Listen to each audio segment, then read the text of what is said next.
morning, everyone. Happy Monday. It is Monday, March 2nd, and this is opening up the meeting of the Policy and Innovation Committee for the Sacramento Area Council of Governments. And as always, we'd like to begin with the Pledge of Allegiance. If you'd all join me. I pledge allegiance to the flag of the United States of America and to the republic for which it stands, one nation, under God, indivisible, with liberty and justice for all. Thank you very much. And thank you, Robert, for filling in today again. Appreciate that. If you would call roll, please. Absolutely. Directors, when I call your name, please indicate your presence. Andriata, absent. Chapdelaine. Here. Gallardo. Here. Haddishell. Here. McCauley. Here. Rodriguez, absent. Soon. Here. Bierkamp. Here. Vice Chair Schaefer, absent. Vice Chair Vega, absent. Chair Dowden Cavillo, absent. We have a quorum. Thank you. I'm filling in for our chair and our two vice chairs. I gotta talk about this picking now. Clearly, they think isn't there a rule? You have to come though. I'm pretty sure. Yeah. No, happy to do it. I knew they would have a conflict today. So moving on, the first item would be for public communication. This is an opportunity for any member of the public to speak on any item that is not on the agenda. Do we have any public speaking cards? There's no public comment. All right, no public comment. We will move on then. Thank you.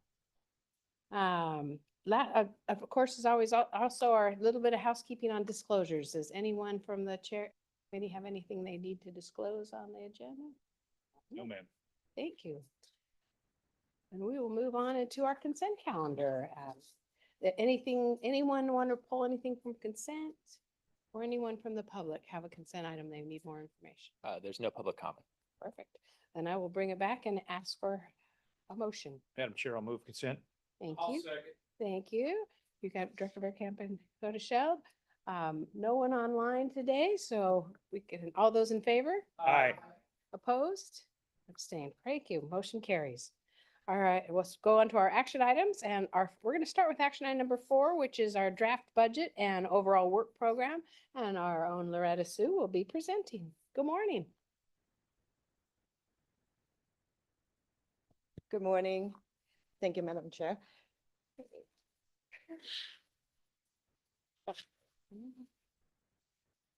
Okay, so the draft budget for an overall work program for fiscal year 2026-27 is ready for board considerations. Oh, sorry. Okay. Let's see if this works better. Is it any better? Okay, thank you. So this morning I will provide an overview of the SACOG draft budget and overall work program. I'm just going to refer as OWP throughout the presentation for fiscal year 2026 and 27. I will start with a brief overview of the overall work program, which includes the purpose, timeline, and major work plan activities. Then I'll walk through some of the basic SACOG budget and also talk about the key revenue sources and highlight of the 26-27 draft budget, and also talk a little bit about the fund balance for consideration. Then I'll close out with the updated salary schedule that needs board approval, and also the request for board action on the budgets. So for the overall work program, also known as OWP, the budget and OWP are required by state and federal regulations and must be prepared annually. Together, they document all the transportation planning activities for the Sacramento regions. The OWP is more than just the typical budget. It shows how SACOG planning work, implement the metropolitan planning transportation plan, and also the sustainable community strategy, and also known as the blueprint. The OWP and budget require board adoptions and also approval from Caltrans and federal agency to begin expenditure for the fiscal year starting July 1st, 2026. Consistent with the prior years, in February, staff submitted a preliminary draft to Caltrans and federal agencies for review and comment. And in March, staff is seeking board approval to release the draft budget and OWP for public comment. And then in April, staff will come back with the final draft budgets for board adoptions and also followed by Caltrans and federal agency approval. Just going to touch a little bit about the work plan activities. With the adoption of the 2025 work blueprint, Sacramento Region partners and SACOG are advancing the implementation of the plan through the overall work program. And SACOG work under the OWP focus on these priorities. The first priority is to build vibrant and inclusive places. And the program that is included in this priority is housing. The activity for fiscal year 26-27 include the delivery of the Green Means Go grants, which including the federal RCN grant, also the state federal funding grant, and then also prepare for the regional housing process. The second priority is foster the next generation of mobility solution. Program included in these priorities include transit, which is to support financial sustainability of transit provider. This including the allocation of the SB 125 funds. And then also funding included in the mobility zone that was approved by the board. This is through the mobility zone grants that was from the federal government. And then third priority is modernize the way we pay for transportation infrastructure. And program in this priority includes the strategic corridor planning, which include the support for corridor operation and also preparing for the managed lanes for future grants. And the fourth priority is build and maintain a safe, equitable, and resilient transportation system. Program included in this priority includes the regional transportation funding programs and also the implementation of the regional trails. And then lastly, the program that across all four priorities, including the regional monitoring program. So this including the publishing of the AB 350 monitoring report and also the annual progress report. These are some of the examples of the work included in the OWP, along with other requirement activities that are associated with SACOG role as an MPO, RTPA, and also Council of Governments. Just going to quickly highlight some of the SACOG budget basics as it different from the city and the county. SACOG currently managing two separate budgets, which include the SACOG general fund budget that including all the overall work program activities, and then also the board and advocacy budget. And additionally, SACOG also managed the CVR SAFE budget. This budget is being approved by the CVR board, so no action is required by the SACOG board. Because there are a huge amount of pass-through funding in SACOG budgets, the actual expenditure fluctuate year from year. And then because due to the timing of some of these expenditures coming in, so a lot of times the actual may lag due to just the timing of reimbursement from the member jurisdictions, and then also some of the consulting costs related to the some of the discretionary grants. And lastly, SACOG also usually begin the year planning with use of the fund balance, and then obviously with the goal of filling that gap during the fiscal year. And this has been proven successful over the last fiscal year. And I'll talk a little bit more about the use of reserve in a little bit. So just kind of get into a little bit about the revenue source. Where does SACOG get the money from, or the revenue come from? SACOG as the Metropolitan Planning Organization receive planning, programming, and monitoring fees for the 6 county regions. SACOG as the Regional Transportation Planning Agency receive a fee for planning and also for administering the transit fund, like the TDA funds and also the SB 125 funds for the transit operators in the 4 counties. And SACOG as a council of government also receive member dues from member jurisdiction that support advocacy, technical assistance, and also board activities. And SACOG continue to pursue competitive grants, either to supplement SACOG work or to fund pass-through program like the Green Means Go. Just want to provide a high-level financial picture of SACOG general fund budget for fiscal year 26-27. Total budget revenue forecasted for the fiscal year is 51.2 million, and also include the use of restricted and unassigned fund balance of approximately 1.6 million. This represents approximately about 6% increase over last fiscal year. The year-over-year increase is largely driven by the high pass-through funding, particularly related to the Green Means Go programs and also other grants like the Mobility Zone. As you can see that federal revenue makes up 38% or 19.4 million for the fiscal year. Again, this is mainly related to the Green Means Go RCN funding, and then also the Mobility Zone grants. The state revenue makes up over 40% or 22.5 million. This is mainly related related to the Green Means Go program from the state funding from the REAP. And then local represent 15% or 7.5 million. This is the fees SACOG received for the administering the TDA program, the transit related funds. The membership dues make up 2% of the revenue, and then remaining is 1% of the miscellaneous, about 600,000 there. Total expenditure anticipated for the fiscal year is 52.7 million.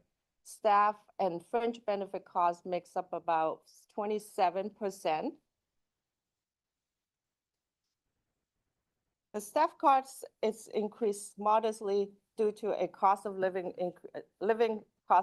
adjustment increase, and also that was partially offset by the elimination of the 2 vacant positions, as we would note it in the staff item, due to the uncertainty of the federal funding and also some of the ending of some of the discretionary grants.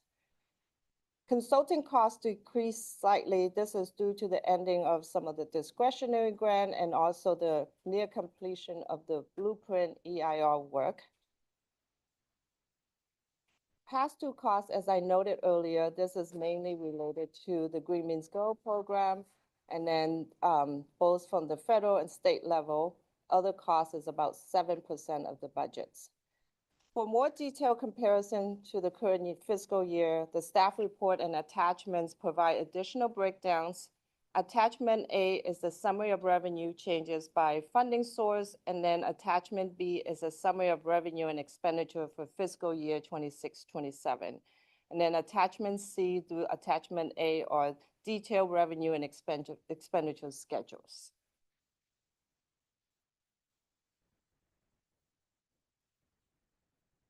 Just to highlight some of the use of fund balance that is included in this draft budget. So as I noted earlier, this budget including some use of restricted and unrestricted funds. This includes use of SACOG managed fund for discretionary grant match, which is mainly related to the Mobility Zone program, and also some of the restricted fund of approximately 400,000. Included in the draft budget also proposed pension trust use of 250,000 to smooth out the CalPERS unfunded liability payment for fiscal year 26-27. And then also included the unassigned fund balance. This includes 160,000 of carryover of the previously approved use of fund balance, where the work spanned multiple fiscal year and the work will not complete it in this fiscal year. And also a proposed use of 500,000 for the first phase of the household travel survey.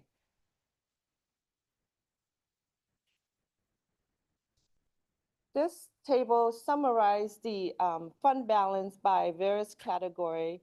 The estimated fund balance at ending of fiscal year 2027 included, as I noted earlier, use of some of the restricted and committed fund balance, and also the SACOG managed fund pension funds, and then also the unassigned fund balance of 660,000. And that will bring the total balance to 5.5 million estimate at fiscal year 2027. The operating reserve is currently at 4.8 million right now. This is including the various operating reserve that SACOG has. It's represented approximately about 5 months of the operating reserve of the 3 months that is included in our policy. Obviously, this amount can change at the board discretion. So staff is in the process of working on the current year budget and reviewing actual expenditure comparing to the budget. So staff may bring back an actions to for the board for consideration in terms of increasing the operating reserve at the final budget in April. So.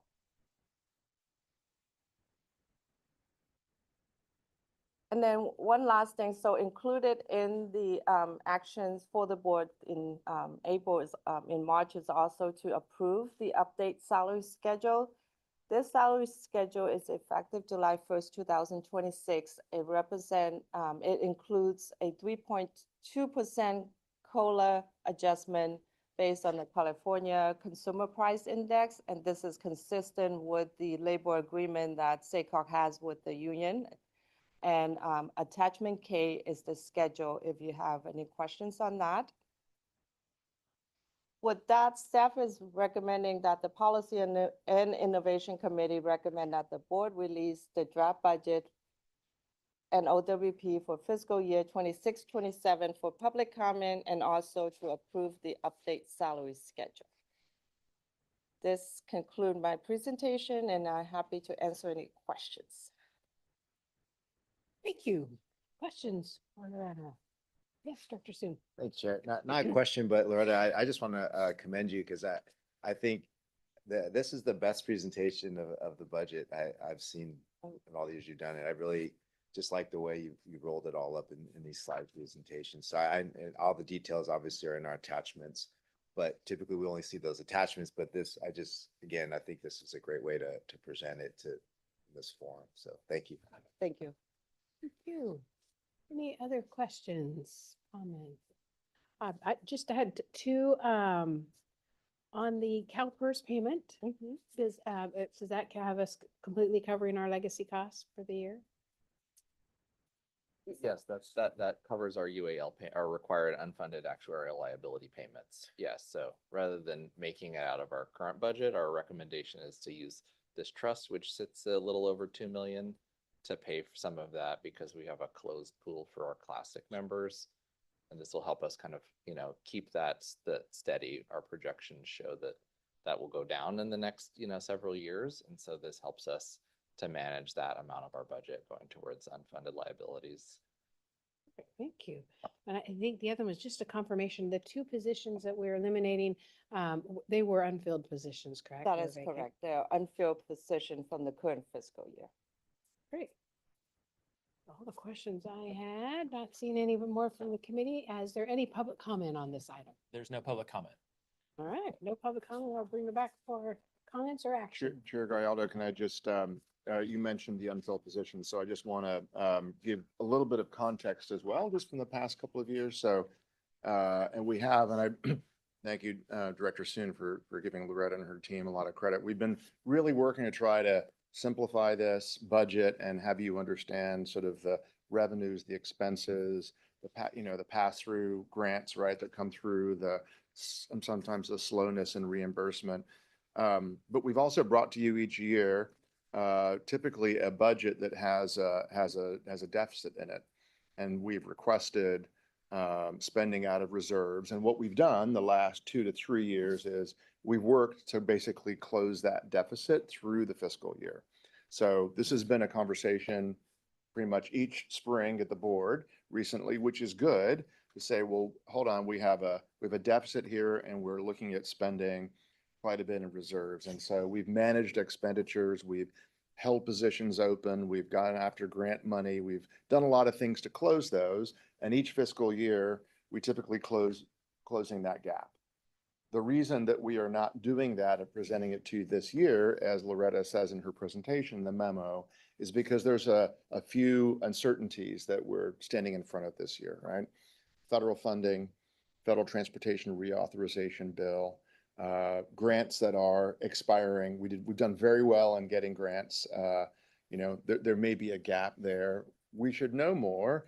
And those two, so we're holding those positions back and not filling them in part to bring you pretty much a balanced budget but for the $500,000 in the household travel survey, which you approved last month.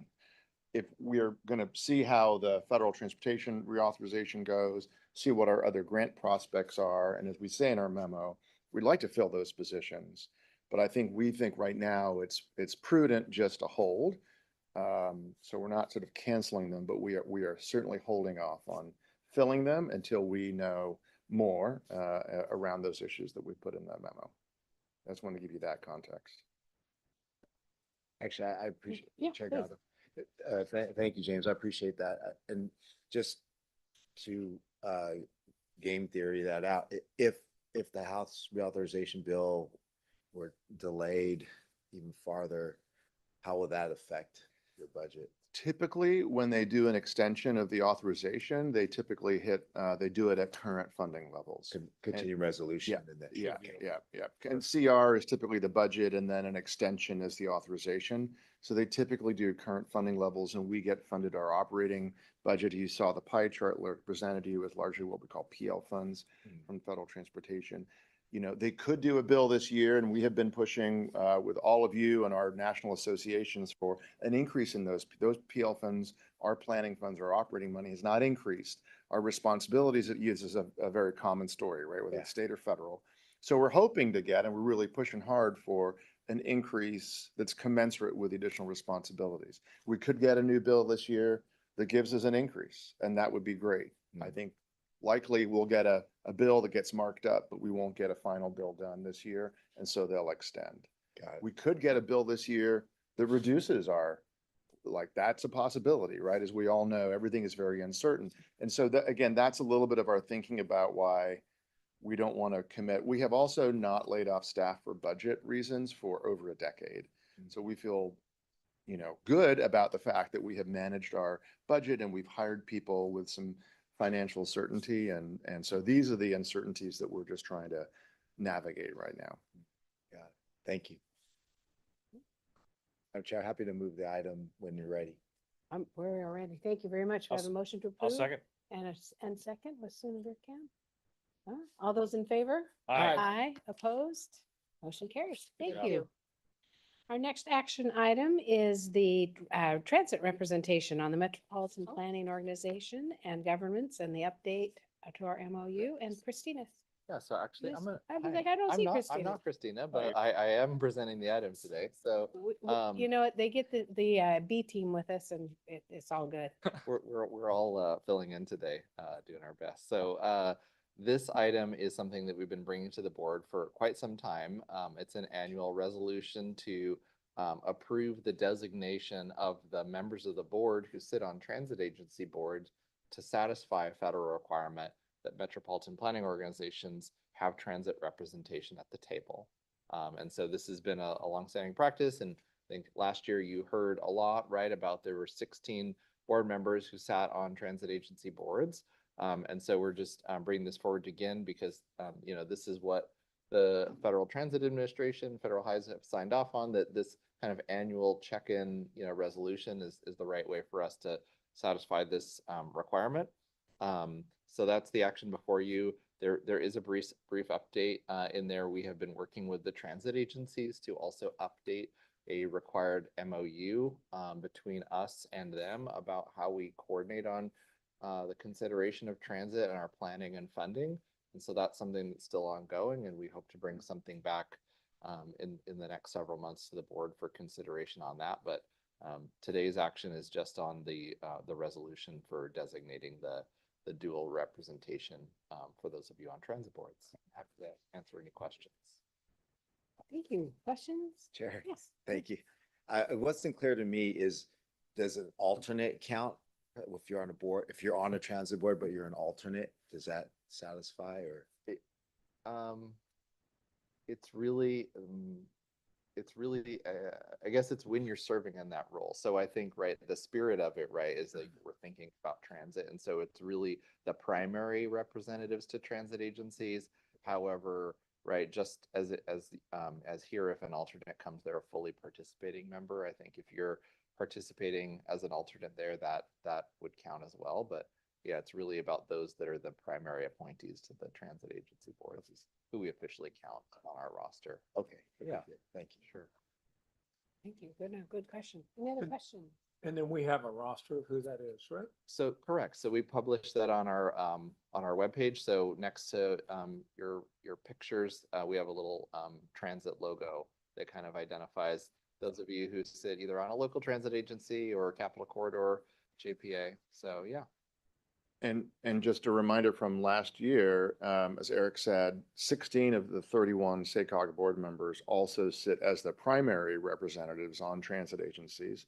We have 10 transit agencies in the region, the largest being SAC-RT, but 9 others that provide really important service. And all of those agencies are actually represented also on our board. So the requirement here in the resolution is you need to bring that thinking, right, and those interests into the boardroom. It does not preclude you, if you're an alternate on a transit agency or if you're not on a transit agency board, for also thinking about, right, how do we weigh multimodal options? How do we make sure we're providing that balance and the support for transit agencies? And if you remember last year, we did a sort of a lunch for board members that serve on transit agencies, actually twice after board meetings, and we'll do another one in May as well. And then you'll be having a lot of transit items coming to you as a board of directors, SB 125, the transit MOU, hopefully soon, and a lot of the just general funding challenges that are in front of transit. So it doesn't preclude you from thinking about transit around the board table here, but it does mean that those of you that are serving on those boards are really meant under federal law to bring transit interests and thinking into your decision making. Thank you. Any other questions? All right, seeing none, is there any public comment on this item? There's no public comment. Ah, bring it back for action then. Yeah, I want to get in front of board members soon and move the item. Second, in that case, Thank you. just come in second. All those in favor? Aye. Opposed? All right, motion carries. All right, our next item, item 6, approve the revised local transportation fund findings and apportionments for Sacramento County for fiscal year 25-26. And Carolyn Payne is going to be presenting. Good morning. Good morning, members of the committee. Caroline Payne, your staff who supports the Transportation Development Act program, also known as the TDA. Before you is the revised local transportation fund findings of apportionment for Sacramento County for this current year, fiscal year 2025-2026. The Sacramento County has revised its LTF revenues for this current year.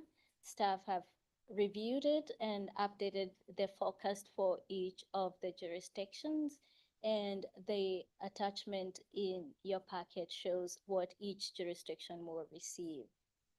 The ask from staff is that the Policy and Innovation Committee recommend that the board, 1, approved the revised LTF findings of apportionment for Sacramento County for fiscal year 2025-2026, and 2, delegate authority to the executive director to approve the claims and payments consistent with the adopted apportionment. A brief background of the LTF. This was created under the TDA, and the funds come from 40% of the retail sales. Each year, the county auditor controllers send to SACOG a projected sales revenue for the year, and the board approves it in March.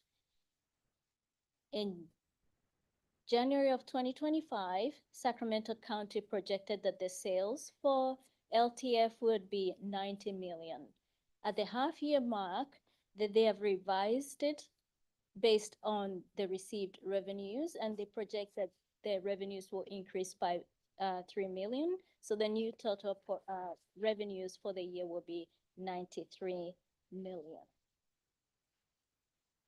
In a change of practice, staff is seeking that the board approves delegating authority to the executive director to approve the claims and payments in accordance with the board approved apportionments. In the past, Staff have reviewed the claim packets to confirm completeness, legal compliance, and accuracy, and then brought them back to the board. The LTF claim packets or the request packets for these funds include supporting documents for capital and or operation purposes consistent with the requirements of the fund. Given that the funds are distributed with strict requirements for each claim and that the claims are distributed based on a population formula for eligible users only, staff believes that delegating this authority to the executive director will allow transit agencies to access funding in a more streamlined fashion, while the board still retains the control over the apportionment process.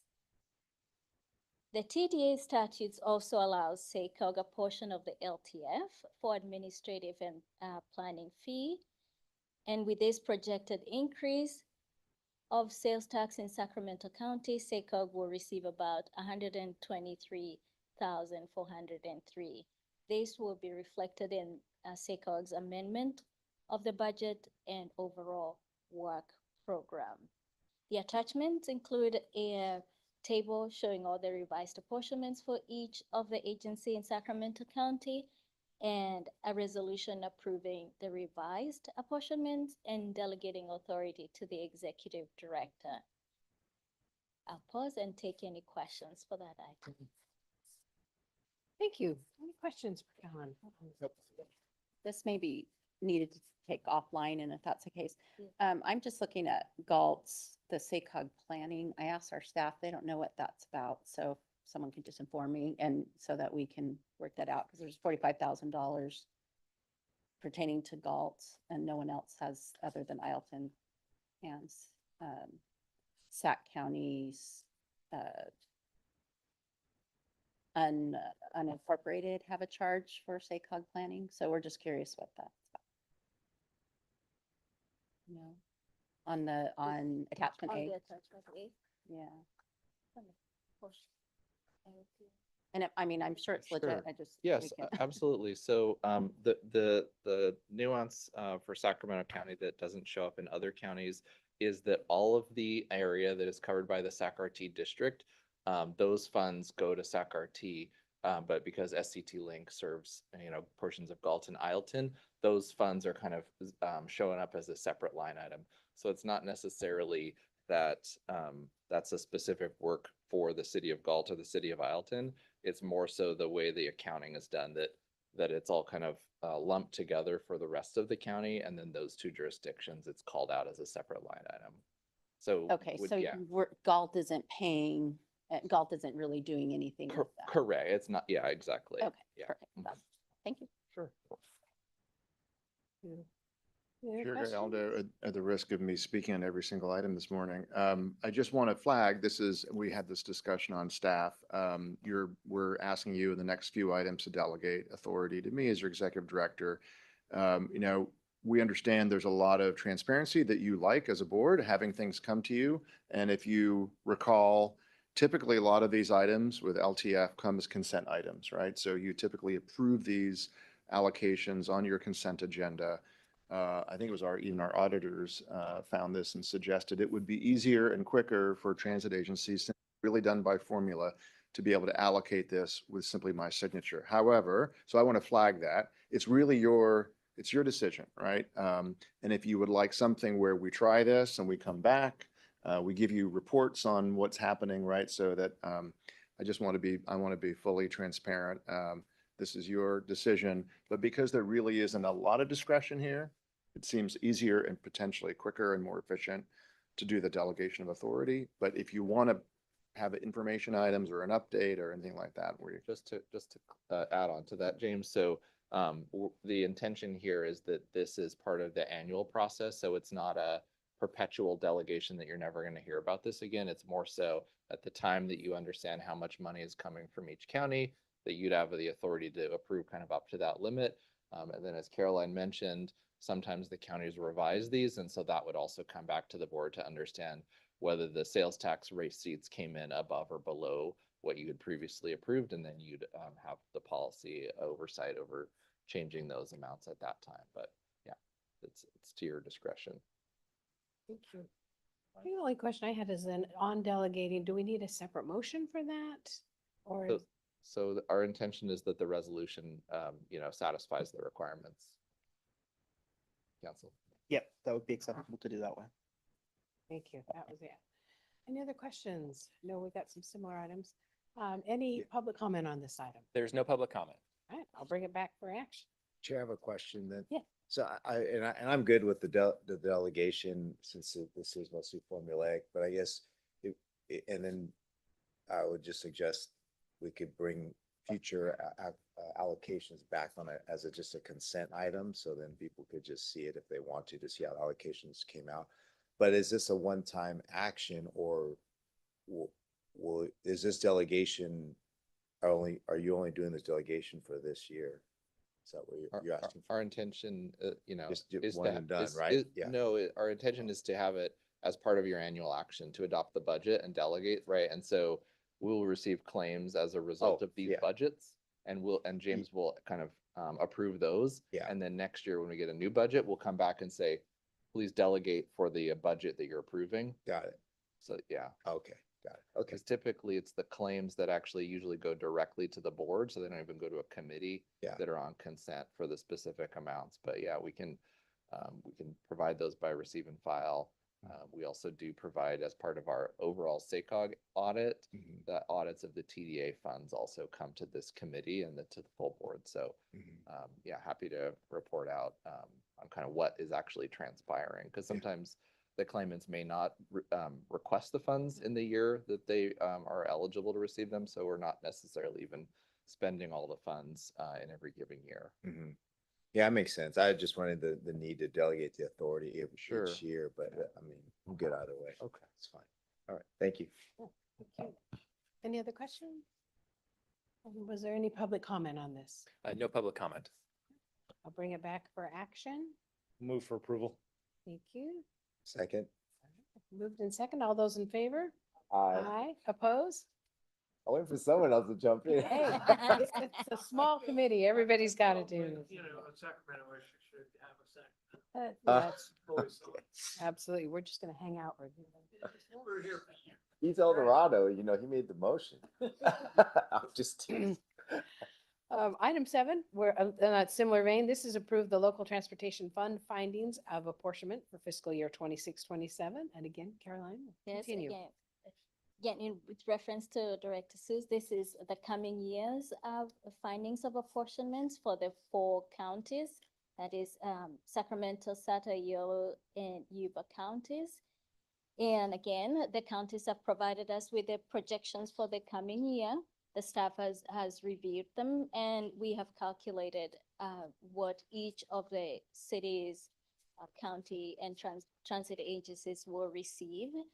And we're asking that the board, that the committee recommend to the board to approve these findings of apportionments, and again, delegate authority to the executive director to process the claims and the payments in accordance with the approved apportionments.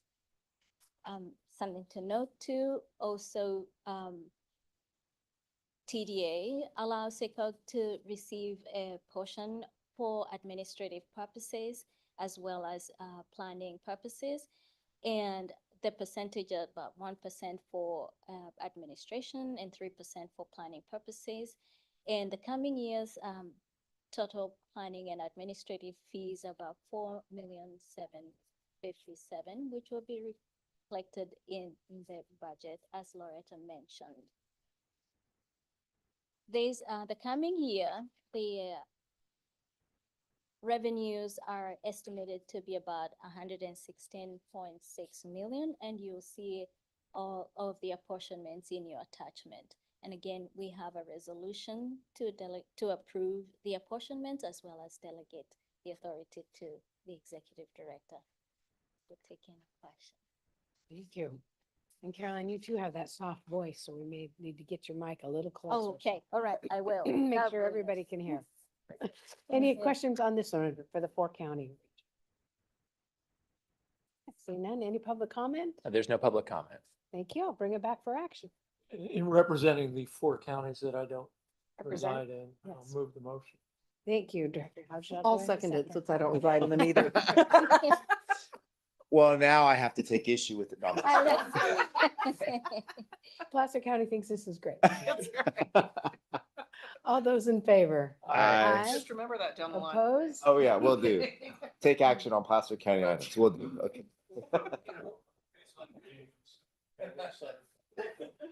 No opposed, motion carries. Thank you.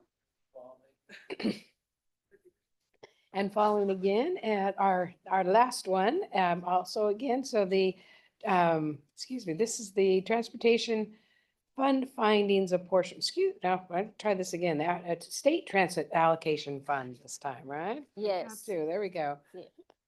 Again, this is the coming years state transit assistance fund allocations. These are published by the State Controller's Office every year. And the staff, again, calculate what each jurisdiction will get. The State Transit Fund, or STA, is funded through a statewide sales tax. Use fuel or diesel, which is subject to consumption and sales pricing. So there are fluctuations on STA funding. Due to these fluctuations, transit agencies are encouraged to use it for capital purposes as opposed to operating purposes. Again, STA, SECOG administers this for the 4 counties. El Dorado and Placer transportation planning agencies administer their funds in their own agency. The STA is also based on a population, and we get the most recent population from that is published. It's also assigned based on Public Utility Codes 99313, which is the population portion, and 99314 is based on transit operators' revenues that they report to the state controller each year. Again, in the change of practice here, we're asking, or the staff is asking that you delegate authority to the executive director to process the claims as well as payments. In the STA claims, they also follow a strict requirement, and when they submit the claims, they include an annual budget. They also include a governing board resolution and a project plan, expenditure plan, and also supporting documents. So there is a strict requirements for use of these funds based on the statutes. The board will still retain control over the allocation process. STA revenues are also revised every year, so staff will bring the revised allocations when they are revised in August and September. There's no fiscal impact on SECOG's budget because they are allocated by formula to each transit agency as well as the cities and counties. I'll take any questions. I'll also mention that the allocation tables are in your packet as well as the allocations approval and delegation resolution in your packet. Thank you. Questions on item 8? General question, Chair. Please. So Carolyn, thanks. I was just looking at the trend, which I've never really looked at before, and couple of things I've noticed because 313 is population, right? Yes. 14 is based on use tax. All of it is use tax, all but is use tax. the transit operators report their revenues and fare boxes to the state controller. So they get a portion based on what they report to the state controller. Yeah, okay. And so I guess, well, population, I'll just disregard that for now. But in general, we're talking about gas tax going away. Yeah. But I'm not seeing a whole big difference in here in this trend. So I don't know, I'm just kind of curious if any of you guys take note of that, because it's, And this is specifically diesel fuel. oh, diesel, diesel, yes, thank you for the that diesel. clarification. Yeah. Okay, thank you, Right. appreciate it. Thank you, Chair. Yeah. Although there are some electric. There are a few in our region. Coming, right? Equipment coming Yeah. out. I say Peterbilt's got that one running down the road. Mm. Good question. Thank you. Any other questions? Okay. Is there any public comment on this item? There's no public comment. Then I will bring it back for action. I'll move to approve. Thank you. You wanted to get the right side. of Yeah, the I'm room. feeling left out. All right, thank you. Thank you. Second. Thank you. Motion and second. All those Put in on this favor? side. Aye. Aye. Opposed? Motion carries. Thank you. All right, we're moving on to the information section, and our advocacy update with Renee DeVere-Oki and Bless Shepherd will be presenting with their crystal ball. Yes, start doing some fortune telling. All right, Renee DeViroki, I'm part of your government affairs team. There we go, there's our presentation. So I'll just do a quick little like warm up to how we're gonna structure our presentation because we've got a lot of us. So we're gonna start off with Bless from staff, who's gonna give state update, then we'll hand it off to Chris Lee to hear a little bit more about California from our lobbyist. Then back to me for a little staff update on the federal side, and then we've got Devin and Jason joining us for a DC update. And hopefully I'm talking loud enough. Okay, good. Good morning, Chair. You can't hear me? I don't have my button on. Look at you. Look at you telling me to turn my mic on with a visual cue. I need those lapel mics that are up here. Good morning, Chair Gallardo. Ooh, that's loud. And committee members, I am Bless Shepherd, State Government Affairs Lead for SACOG, and I'm here to give you the latest on our SB 375 modernization efforts for SACOG and the Big Four. Before I do that, just a quick reminder on what happened last month, which is that I gave you a report on the bill outline or the set of concepts that the Big Four have agreed on the best way to modernize SB 375. I also touched on the legislative process, the timeline, and the board engagement. So where are we today? In February, Senator Christopher Cabaldon introduced SB 1087. So from here on out, you're going to hear me say 1087 rather than 375.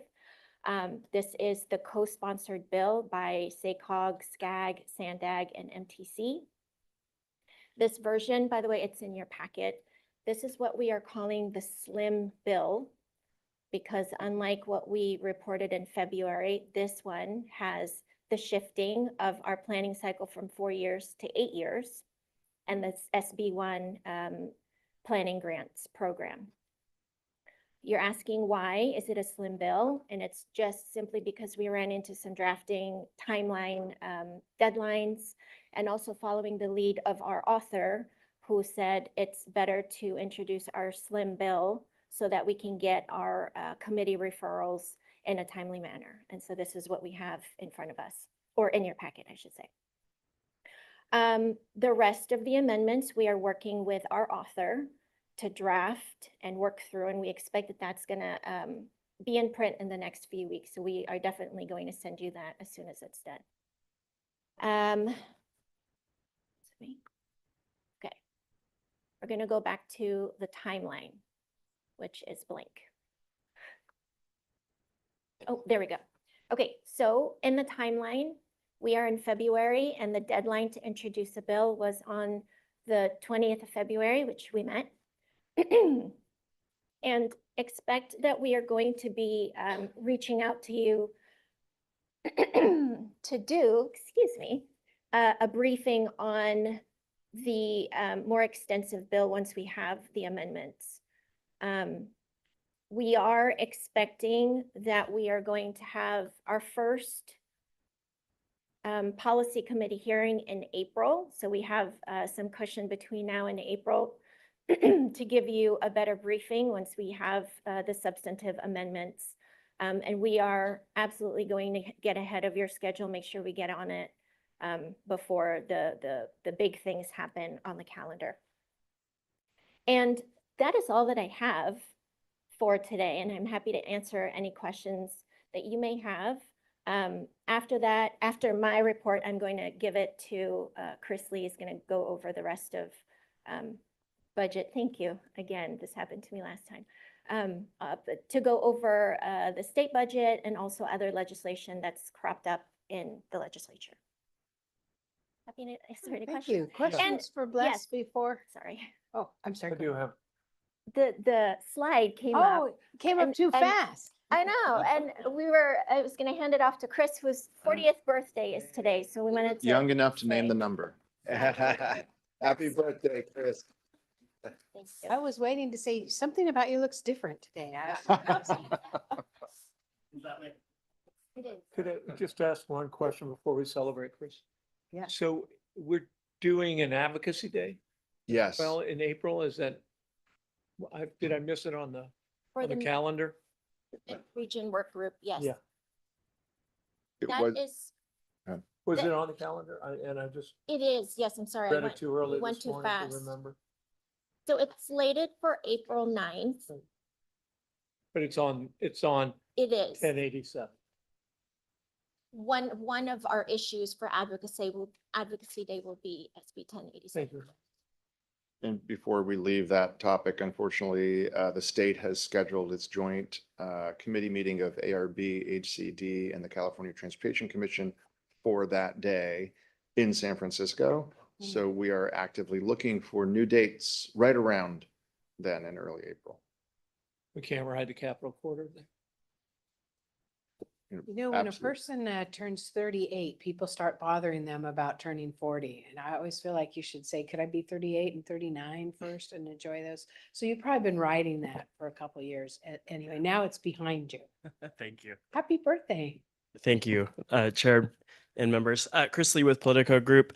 Not too much in terms of specific developments since our last meeting in February.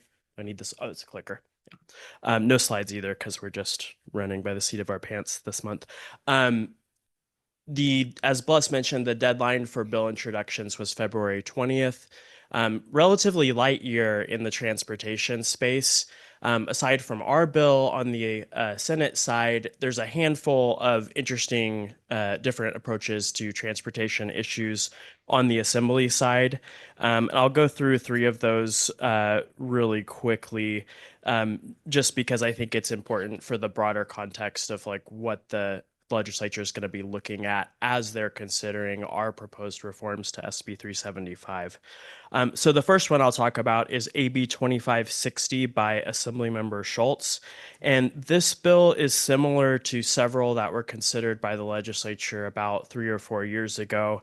And it's an attempt to codify the governor's climate action plan for transportation infrastructure. And if you recall, that was an executive order in 2019, which basically said the administration is going to look across all of the discretionary state transportation funding that they control, about $5 billion, and are going to have these priorities related to how do we combine our climate goals with our discretionary transportation investments. And so the way that the bill would be enacted would be essentially take from that report, write the priorities from that report into statute, and then go through a variety of different transportation programs and say, to the extent possible and feasible, these transportation projects have to be aligned with the governor's CAPTI plan. And I think for some of those, it's relatively a straightforward thing. I don't think it will really result in much differences in terms of the type of projects that are funded. For instance, one of the programs that's included in the bill, but which wasn't covered by the CAPTI, is the formula funding that goes out to cities and counties, right? So this is already primarily a Fix It First program. It's a multimodal program because you can use those funds for safety and active transportation projects. So what I think there's some open questions about what does this new overlay mean for programs like that. The programs where I think it's going to be a little more challenging and interesting to see is the big grant programs that agencies have relied on for specific capital projects. So the Solutions for Congested Corridors program, the Trade Corridors Enhancement program. What does it mean for those programs to be quote unquote aligned with the CAPTI goals? What does it mean for them to be refocused on fix it first investments when those are really the small few programs from SB1 that funded transportation capital? The last version of this bill had pretty strong support from the environmental community and a lot of concerns and opposition from the construction industry and labor. I think this version is a little bit more specific. The prior attempts at this really just referred to this document. They didn't actually write the policies and statute, but I still think we're going to see an interesting diversion of opinions there, and interesting for us to see how this broader debate plays out in the Assembly when our bill, which does have some shared sort of topical areas, is going to start on the Senate side. A couple other bills that I'll quickly highlight. AB 2059 by Wilson.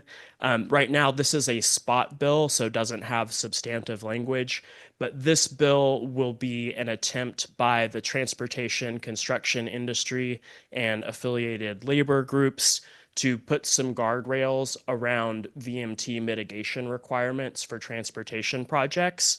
There's been a lot of back and forth and concerns about the amount of money that's going towards mitigation and questions about in what circumstances is that sort of mitigation even feasible to reduce VMT? And how does that tie in with our goals in programs that are designed to address congestion or to address goods movement? So we'll see more from that one in the future. And then AB 2552 by Assemblymember Avila Farias is also taking on the issue of vehicle miles traveled mitigation under CEQA. This time really focused on last year's budget trailer bill that created the CEQA VMT mitigation program that's going to be developed under the Governor's Office of Land Use and Climate Innovation. So really, this is kind of a repeat of a bill that was introduced or amended in the regular session last year. The only main difference is that it includes an urgency clause, so it would take effect immediately upon the governor's signature. So again, these are all kind of touching on the same topical area from really very different perspectives, all introduced on the Assembly side. Our bill is going to be heard obviously first in the Senate. And then just to rehash a little bit, some of the key deadlines that are coming up, as Bless mentioned, February 20th was the bill introduction deadline. We still have hundreds of spot bills. So these bills I just highlighted to you are the ones that really rise to the top on the transportation front. But we don't know about the whole universe of bills because the deadline for amending spot bills is basically around March 6th on the Assembly side and March 11th on the Senate side. And that's just to get the language to the legislature's lawyers for drafting. So really a couple weeks later, like the last week of March and into early April, we're likely to see hundreds of new bills and new topics that we don't know about quite yet. We talked last month on budget, but the Affordable Housing and Sustainable Communities grant program overhaul trailer bill is actually going to be heard in a relatively early hearing on the Assembly side. So that's March 11th. And then not until April 29th on the Senate side. So we're working with SACOG staff to think about how we position on that and really highlight the importance of providing ongoing resources to regions to actually implement sustainable community strategies, which is something that the governor's proposal sort of tiptoes towards. Those are really the big things. Again, we're kind of in the interim period. All bills have to be in print for 30 days before they can be acted on or amended. So we're kind of in the calm before the storm, but the peak of the first House Policy Committee hearings will really be after this year's early spring break. So April 6th, the legislature comes back from its 1-week spring break and into the 24th, Friday the 24th, which is the deadline for fiscal bills to be approved by policy committee. So really condensed 3 weeks of very intense action there. So with that, I will pause and see if there are any questions, but happy to discuss. Thank you. Questions for Chris? Yeah, it's a gubernatorial election year and I forget, the odds, they have the crystal balls. You have a crystal ball too, but, my question is, are some of these bills really kind of setting the table for the next administration? Yeah, I think it's going to be an interesting question on some of these issues where, you know, does the legislature on issues where there's been a difference of opinion with the governor really assert themselves? Are things viewed from the lens of, Governor Newsom's higher political aspirations? I think that dynamic is probably going to be much more apparent. When you look across the really broad spectrum of candidates that are out there for the Democratic Party, not even talking about the Republican candidates for governor,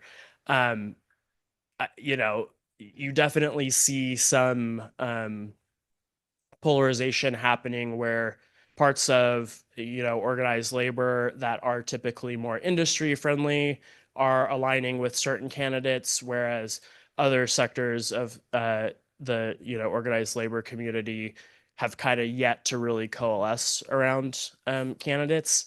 You have folks like Tom Steyer, who's really a climate hawk, who would probably have a really different approach to things like the CAPTI and like transportation funding and how that aligns with climate goals than someone like Antonio Villaraigosa, who's been endorsed by the State Building and Constructions Trade Union, right? So I think you'll see interest groups trying to position themselves, not knowing what the next administration will look like. So certainly if there's, the option between kind of a climate hawk and someone who's a little more business friendly, a little more friendly towards, labor's interest on what we should be doing with transportation funding, that's where you're going to see an effort to codify CAPTI and really enshrine this administration's approach. So, I think it's complicated. I think the other dynamic is, since it's an election year, all of the assembly members are up and half of the senators are up. So things that are hot button issues, whether social issues or taxation and things like that,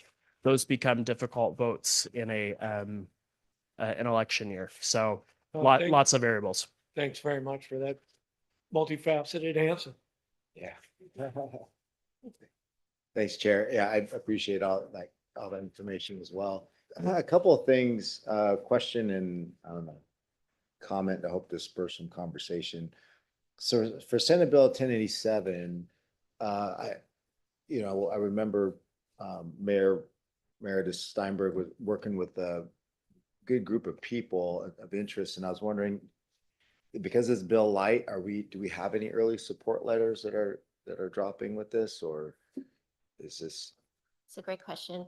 We do not, and those conversations, by the way, are continuing to happen Okay. Alongside this track that we are on for the bill. Okay. So how about just current sentiments? Could you describe that from that group? I think we still have questions about what exactly are you trying to do? How would an 8-year planning cycle work? What about the funds that you all are trying to address? So more questions and more conversations. And until really we have substantive language, I think those conversations are just going to continue to happen, but no upfront, whether support or oppose at this moment.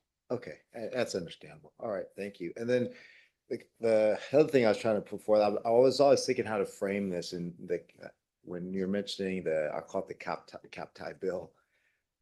I think the challenge for us local agencies is that, and I'll just use my community as an example because I understand it best, is there's infrastructure needs that support vehicles, cars, that started 20 years ago. So we have a specific plan that started construction. So planning happened even before city incorporation. Then the construction began in about 2006. And now we have trip generations that are requiring the building of a new interchange, right?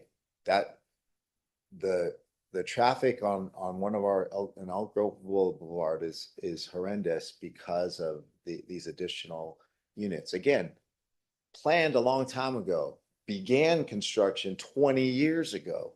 And so as I hear things like CapTI come about, and I appreciate what we're trying to do with climate change and plan differently and all that, but as communities, we move so much slower. We're reacting, right? There's a lot of times we can't even, like, when I think about Caltrans, they weren't even justifying lane widenings until specific thresholds were met, right? And so the feeder is everything's a lag, is my point. And so we have needs in our communities that support, I'll call it 20th century type of thing, transportation.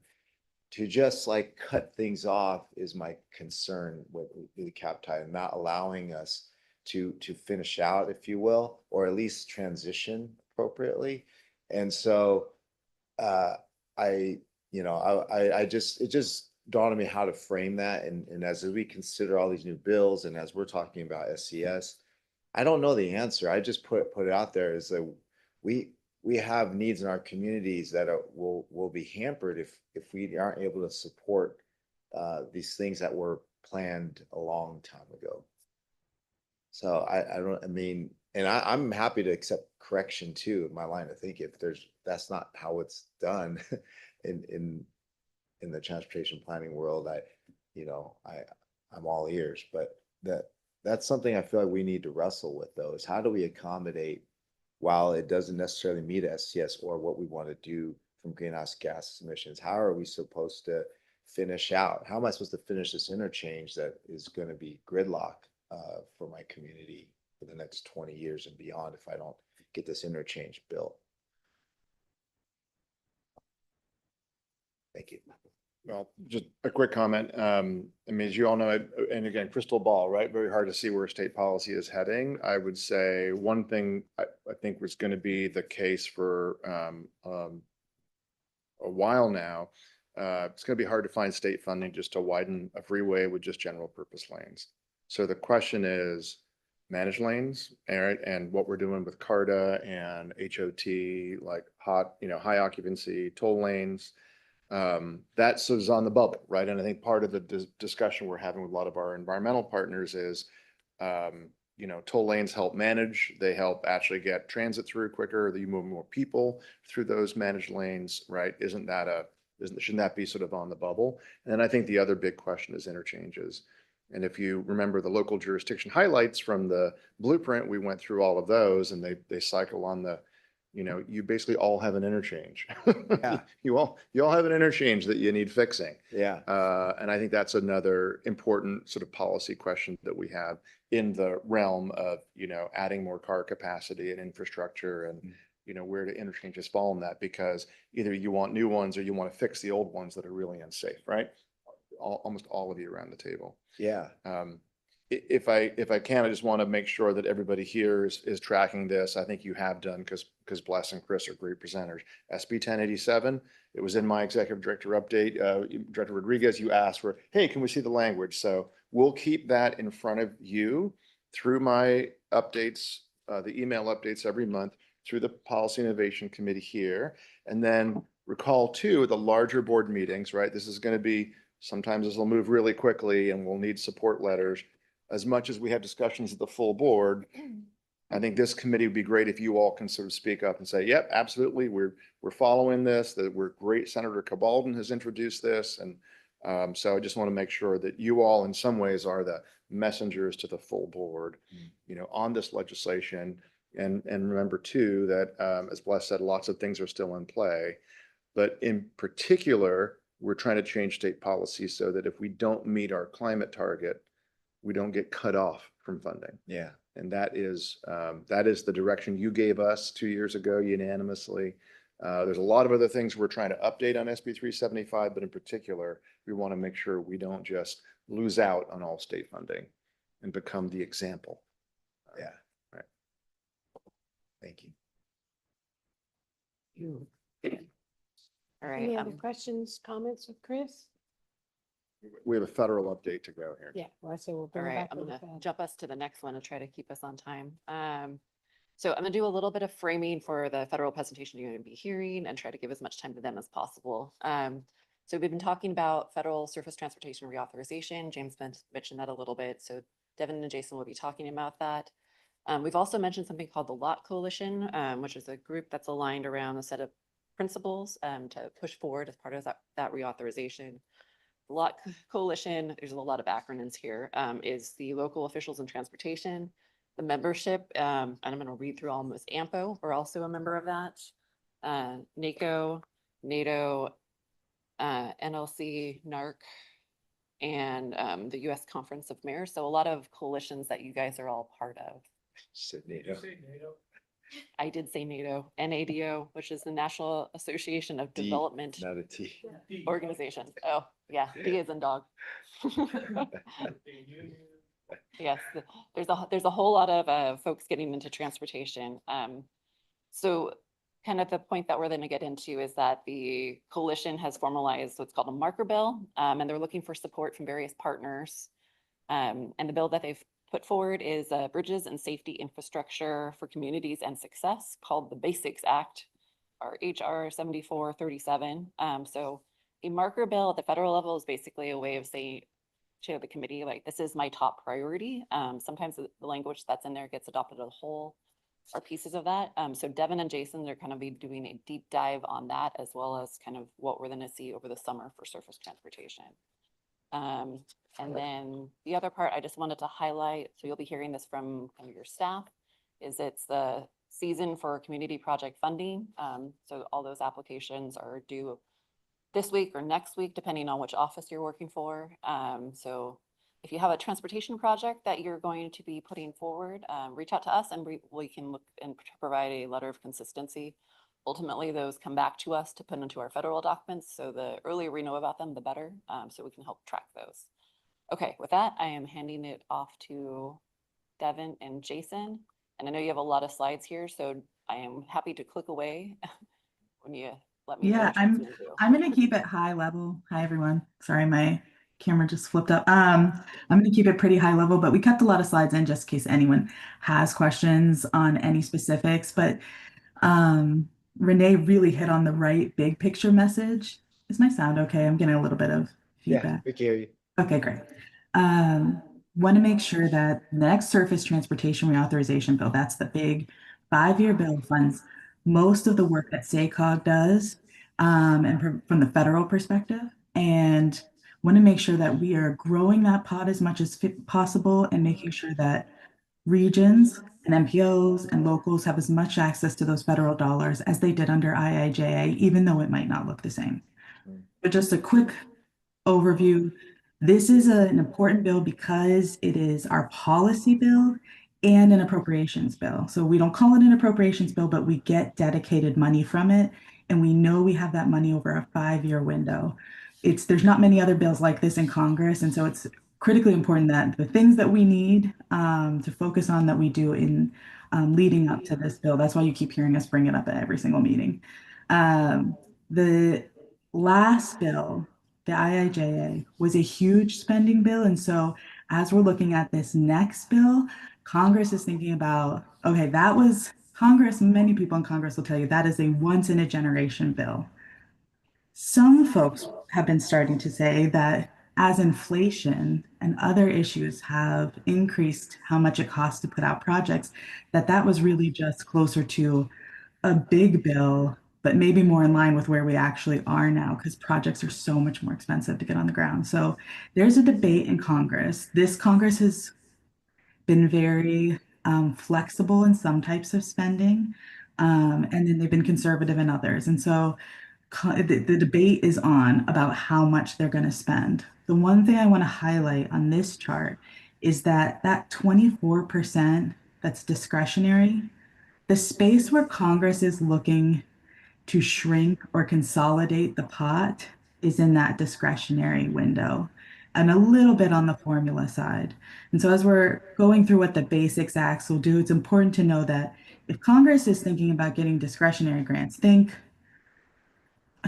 I'm gonna do a caveat. We don't know which, if any, of the grants is going away. And so some of this is a guess to be like, if we think they're doing away with most of them. But so, for example, Protect or Safe Streets for All, if those are grants that you've previously applied for, those grants may go away and instead get rolled into formula or be deleted entirely. And so the bill that we're about to talk about is what do all the local officials, so Renee read through a whole host of folks, but it's counties, mayors, cities, MPOs, et cetera, regional councils. What do those local folks think is most important for how that money and where that money should flow? And then just to share, Chairman Graves, who runs the Transportation Committee in the House, he's said again and again that we need to go back to basics, that we need to go back to how the program used to be run, insinuating that maybe the last bill went too far, either in discretionary grants or too far in the scope of what transportation is. And so we know there are going to be big adjustments. We just don't know what those are going to look like, and they're going to be coming over the next couple of weeks. Can you flip to the basic slide?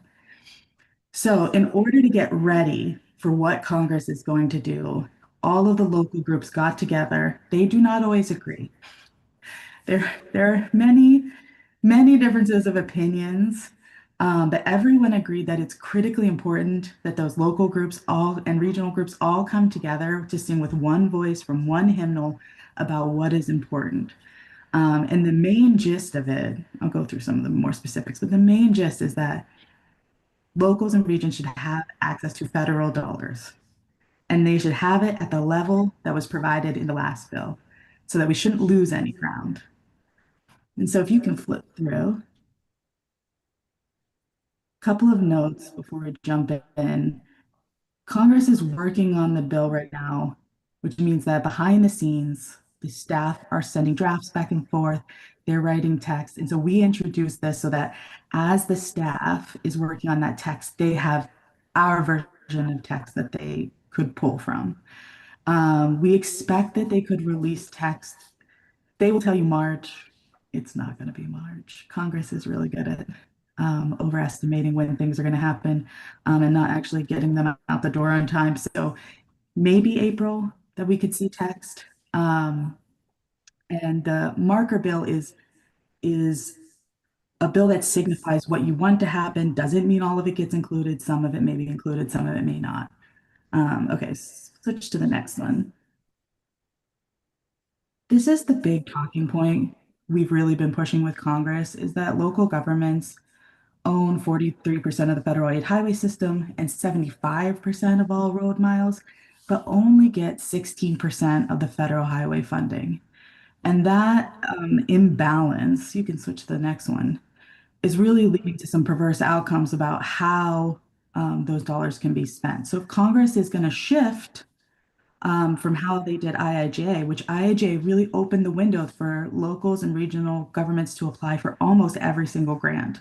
It was a big expansion of access to federal dollars. If they're going to consolidate that and it's going to go away or it's going to be shrunk, we want to make sure we have access to it. And so one more slide. That's why I'm back to this original chart. That's why that 24% is so important. So this bill takes that 24% plus some of the 76, a little like a smidge of the 76, and says, how can you roll that back in so that states' money grow and so local and regions have more access to federal dollars? And you can flip to the next slide. Keep going one more. So this is basically this monstrosity of a chart we're using the Lot Coalition's chart is basically saying, hey, all the federal dollars come in, whatever avenue they come in through for, those dollars, some portion of them should go back out to locals. We should add more water so that there's more funding for everyone. And then we should make sure that that water is also dispensed in a way that it reaches all the way back down to the local level. And so there are increases for each of these pots by rolling in those old discretionary grants that folks might get rid of. We rolled in all that money so you have a bigger pot to work from, and then dispensed it so that more folks through the MPO can get access to the federal dollars. Can you switch to the next slide? I don't think we need to hit on any of these. We've covered most of them. There's a couple, these are just assumptions about like how we get more money. We get more money because we know what the current baseline is. We know that Congress almost always implies an inflation increase. We know how much of the competitive grants, their total. And then we also know the approximate amount of money from the last bill that might get rolled in. And so this is a guess about how much money it would take for everyone to see a really beneficial outcome, but it's in the realm of possibility. So it's not, it's not pie in the sky, but it's also maybe a little bit higher than we may see. If you can switch to the next one. This chart is not my favorite, but the most important part is it shows that there's growth for states and then growth for locals. There's a lot of pushback that some folks think the Basics Act might take money from the states, and that's not the case. Everyone should be a winner under the next bill. And you do that by combining all those pots. And it just slightly mixing how you put out the funding. And if you can go to the next slide. So overall, there would be an increase to state funding of $5 billion, an increase of guaranteed funding. So instead of going through a discretionary grant where you go to the federal government, you ask them for more money through a grant, you get that one individual grant. Sometimes you win, sometimes frequently you lose. Instead of having that discretionary window for everyone, you move into a guaranteed pot so that we know that the local funding will see a $4 billion increase that is guaranteed. And then specifically for MPOs, that there will be the planning money that we use will grow to 2.5%. That means a couple of important things. Like right now, we're at less than half of 1%. Increasing to 2.5% is an important increase, but having it being a percentage means it will always grow with the program. So from future bills on, we will always have that growth. Whenever the bill grows, we'll also see an increase. And it also adds bridge formula money, Safe Streets for All money. And so there will be more money to fund those types of activities at the local level than there has been previously. I think we're going to skip it. Time in real quick here. Yeah. One of the things we just also want to mention, because I think this is very important for California. We mentioned here that guaranteed local funding increases by $4 billion. A significant majority of that funding, roughly about $3 billion, would get funneled through the Surface Transportation Block Grant Program, which under California state law automatically gets sub-allocated to SACOG and MTC and others. So that's a 20% increase in STBG.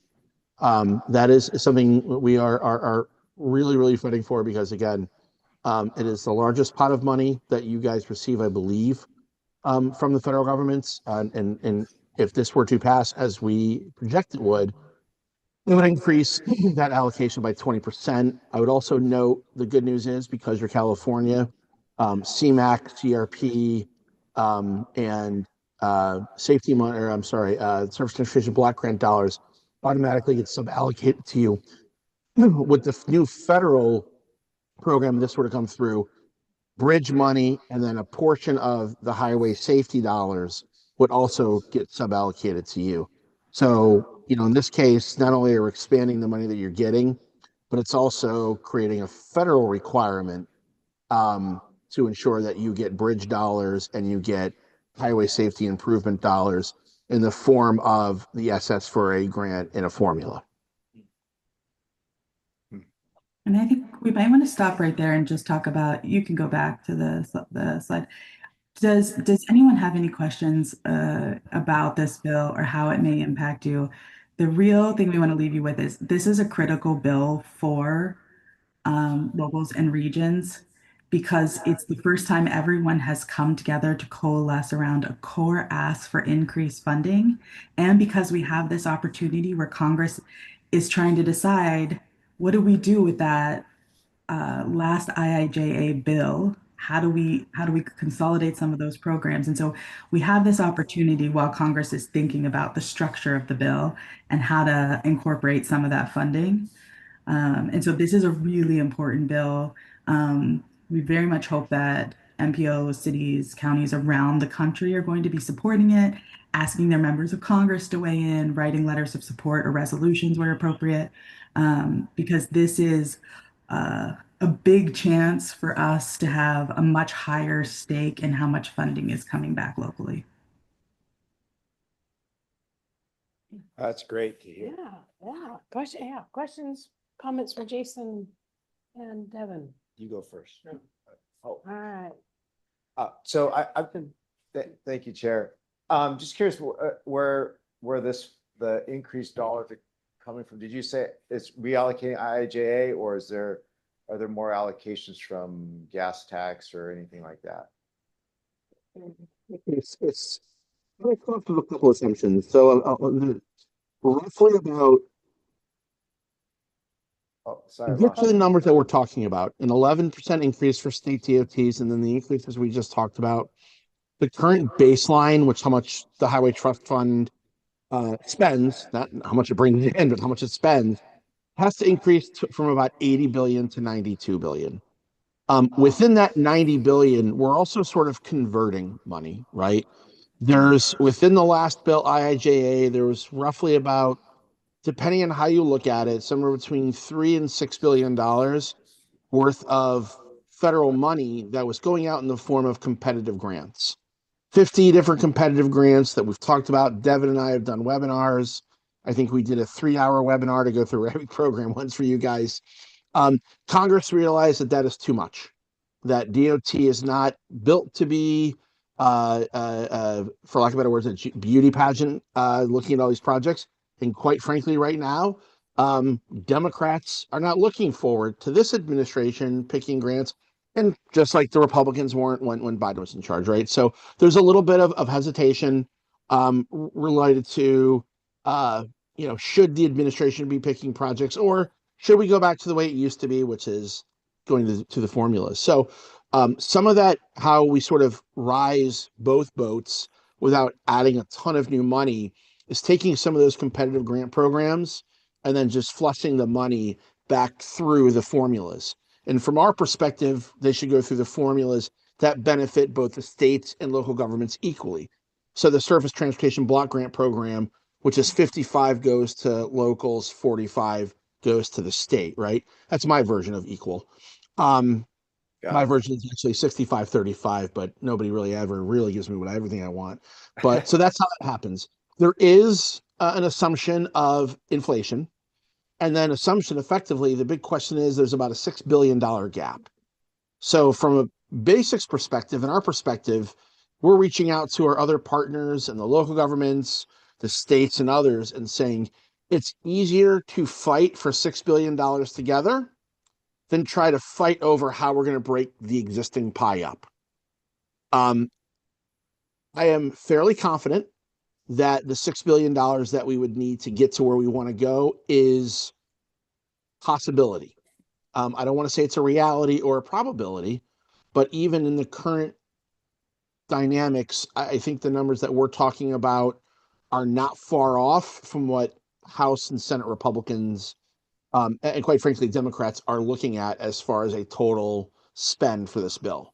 So far, we haven't said anything to Congress that's too crazy, which is probably the craziest part about it. But that's how we grow for everyone without blowing up the budget, for lack of better words.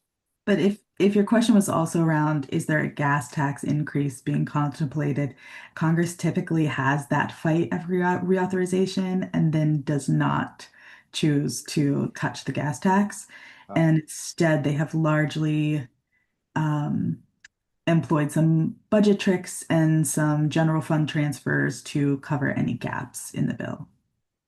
I see. Okay, thank you very much. That was very helpful. Madam Chair. Director Hattershell. So on the SS4A and the bridge program, what's the fiscal health of those programs? Are they, Well, I think of the Francis Scott Key Bridge, and that might be a big number. So what I'm just wondering what the fiscal health, what will we face in trying to advocate for this? Is that one of the issues? Great question. I think the good news and the bad news is I've been doing this for 25 years. So when and bridges have always been very politically popular, but for whatever reason, never really addressed. So IIJA created what I'll call it off the books because it comes in the form of advanced appropriations. They included 3 sort of off the books bridge program, a large competitive grant program for bridges, a small competitive grant program for bridges, and then the formula program. What our proposal would do is take the $5.5 billion formula program and make it like a core from here on in forever and ever. So it is one of the concerns that has been talked about is $5 billion is that enough? Could you spread that peanut butter across 50 states and then a portion of it across every large local urban area? And the answer is probably not. But we have such a long list. I mean, it's if you look at the list of structurally deficient bridges around the country, you'll never want to drive over a bridge again, right? So it's a situation where it's probably not enough, and I think the local government groups would absolutely advocate for more, as I think the states would too. But it's a beginning point from where the last bill was. So I think there's a good chance that is something that both the states, the locals, and Congress all agree need to continue. The question will be, do states have to share any of that money with local governments? Again, our discussion is take a state-owned road or a state-owned bridge, and you're going to be driving from nowhere to nowhere in a lot of cases. It's the local roads, it's the county roads, it's the city roads that turn that state road into a connection point. So we can't look at one without the other. And that goes both ways, by the way.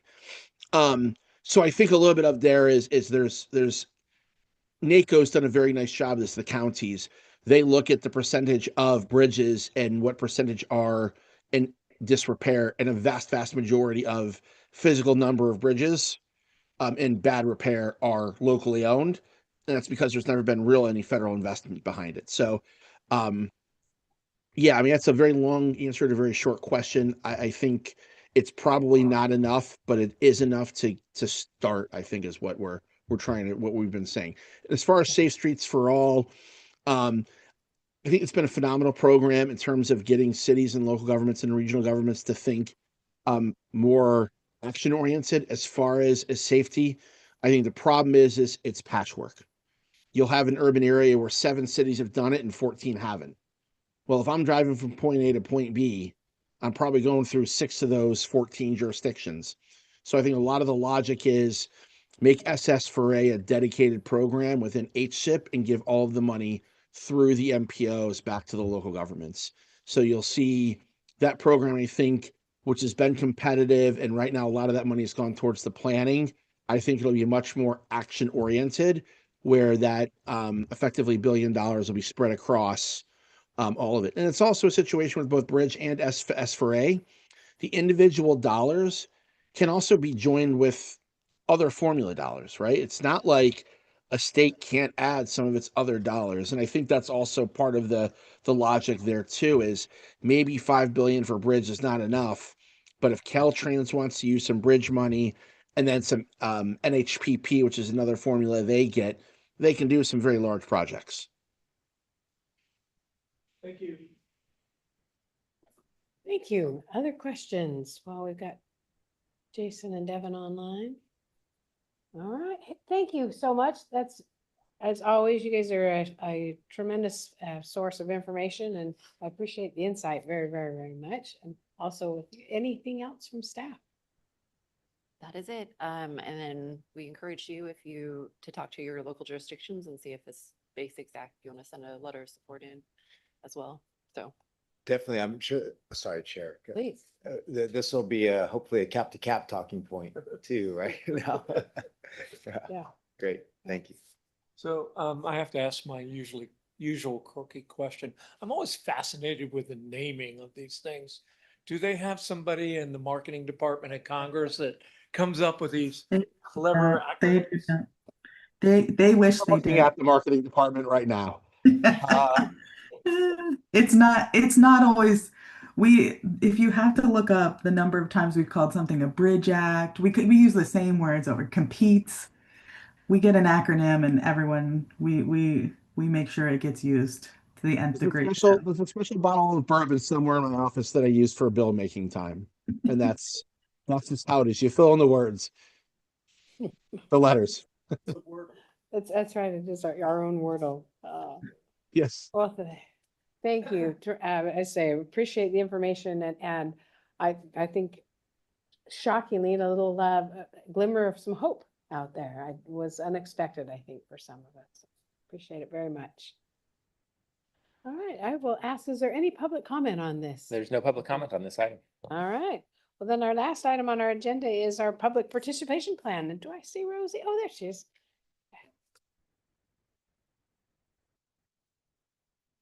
Good morning.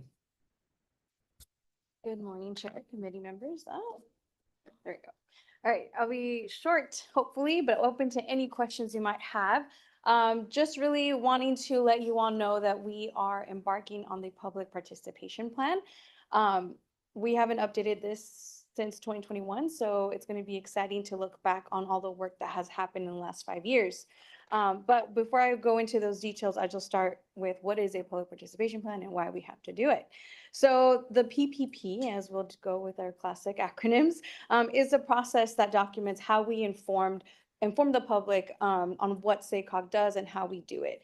It really is the chance for people to see a documented way on how to engage, whether that's through the RI working group or through focus groups, what have you. It tells the people what our processes look like. It's a way to be transparent and also has a lot of the best practices that guide our work. The previous PPP or current one is on our website, so you can take a look at it. It has the best practices that we try to use in all of the engagement that we do. And it also has the specific requirements that we have to meet for SB 375 and other federal and state requirements. It's also part of how we do our outreach for the MTIP. That has very specific things that we commit to. And so that's exactly the things that we follow every time there's an amendment to that. And overall, like I mentioned, it's for all of our projects and programs at SACOG. It is a federally required document, so we have to make sure that it's, it doesn't have a specific cycle, say like the MTP, but it is recommended usually when we have our triannual authorization. I believe it's something that gets looked at and they'll, give us thumbs up or, hey, you should update it. And I believe the last time we had our reauthorization, they recommended that we take a look at best practices to update it when we can. We have been working on refining the way that we do engagement overall over the last 5 years. I know the Strategic Planning Committee had a really good conversation on the meaningful engagement that's been done. And so we want to make sure that we capture that in this new iteration of the plan. So key updates for this year are capturing those meaningful engagement strategies that have come from a lot of the projects that we've been doing, including mobility zones, EEI, the extensive outreach we did for Blueprint. And so we also are adding in a lot of the new approaches that we are taking on for tribal consultation and tribal relationship development, right? We've done so much in the last few years, whether it was going to Wilton Rancheria or more meetings with different tribes around the Blueprint. It has been a huge difference, I think, from the past. And so we want to make sure that we're capturing all that and including specific consultation policies within that. We're going to be taking this effort to the REI working group, including starting the March 13th meeting and throughout the year, engaging them in the process that we do. We really want to build on the work that they've guided through the meaningful engagement strategies that we've collected from there. And so wanting to make sure that they're part of the process as well. We will be circulating this with jurisdiction partners, community organizations, and we do have to officially host a 45-day comment period. So in terms of the timeline, we are just now starting to gather all the pieces that we want to include in this plan. We'll be doing internal assessments, having meetings with staff and project managers to make sure that we capture all that appropriately, taking it to our working group, and then we do plan to, over the course of spring and summer, work on this plan and come back in August with a draft for you to actually open up the comment period that then we would be circulated to the public for any revisions or edits or comments. We do aim to have a final adoption in December of this year, post that, that comment period when we make any edits that might happen. So yeah, that's the public participation plan. If you have any questions, happy to take them. Thank you. What great information today, so I appreciate it. Any questions on this? Okay. All right, think you got it covered. We'll look Great. forward to the All right, stay updates. tuned. Public comment on this. There's no resolution. public comment. Thank you very much. Last on our agenda, just some receive and file information. Anything, James, you want to cover on A those? quick reminder, the March board meeting will be offsite in West Sacramento. And we have a tour in advance of that. So if you haven't RSVP'd, please do RSVP so we know how many of you we can count on. Bright and early at 8 a.m. I'm looking forward to it. Got my Sacramento A's hat ready. Yeah, so as I say, our next meeting, and then our next meeting of this committee will be on Monday, April the 6th. Anything from our jurisdictions to share? So this week was Rockland's 133rd birthday, but no one wants to celebrate a birthday in February, so we'll be celebrating in May with our red, white, and bluegrass birthday celebration. Looking forward to that. Happy birthday. Yeah, I Early. know, it's amazing. I think, how many years for Elk Grove? Oh, we're only at 25. That's why I said it was pretty young, and there was somebody else, I was so surprised it was so young. I was, Colfax will be 100 next year, oh, so. I don't know why, I just assume we're all. 117 in Russell. Can you believe I got to be, finally, I got him, I got Roseville on something. Actually, I do, and US News and came out and said we are the 9th best place to live, in California. But Folsom, right after their presentation, Folsom was #1. Nice. I know, impressive. I have a couple from the area. Well, thank you, everyone, and we're looking forward to seeing you in West Sacramento, and we are adjourned. Thanks, Chair.